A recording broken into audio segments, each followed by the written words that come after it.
Ever feel like dating apps are more exhausting than exciting? Women overwhelmed with constant DMs and low effort one liners, men wondering if their profiles are invisible or shadow banned, and somehow everyone's disappointed. Let's talk about how dating apps, the same ones that promise us love, are actually hijacking real connections. You open up the app, swipe right, match, but it fizzles out. Or worse, ghosted again. At this point, dating feels like a game of roulette where everyone's losing. But here's the truth: dating apps weren't designed for your happy ending, they were designed to keep you on the app. Let's pick down three hidden flaws that might be sabotaging your love life without you even knowing it. Flaw 1: the flaw of anonymity. In real life, if someone ghosted you mid conversation, that would be wild. But online, it's just another Tuesday. With anonymity, people don't feel accountable, ghosting, orbiting, or even fading.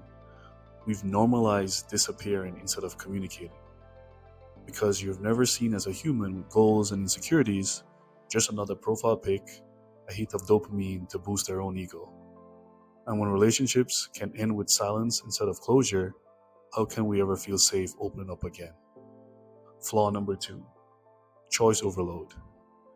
Dating apps say you have options, but too many options are paralyzing.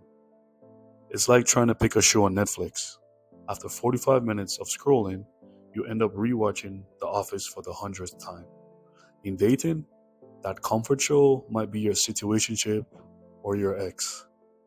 Apps feed us a buffet of options, but no one's actually choosing. This is especially true for women. According to a 2020 study published in BMC Psychology, users of swipe-based dating apps showed significantly higher levels of psychological distress and depression compared to non-users. Flaw 3: the conflict of interest. Apps say they want you to find love, but their business model says otherwise. So let's be real. Hinge slogan is designed to be deleted, but do they really want you to hit that delete after 3 weeks? Of course not. The longer you stay, the more they profit. More swipes, more likes, more boosts, more roses, and of course, more premium subscription.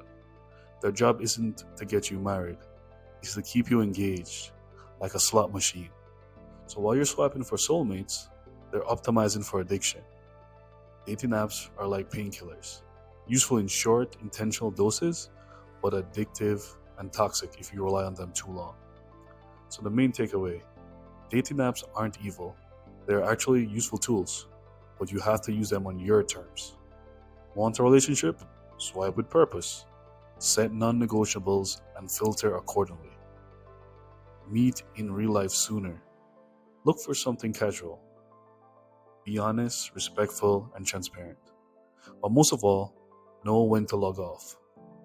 If apps are there draining your social and self-worth, damaging your mental health, or just leaving you numb, it's okay to walk away. Because real connection, whether that be digital or in real life, is messy and vulnerable.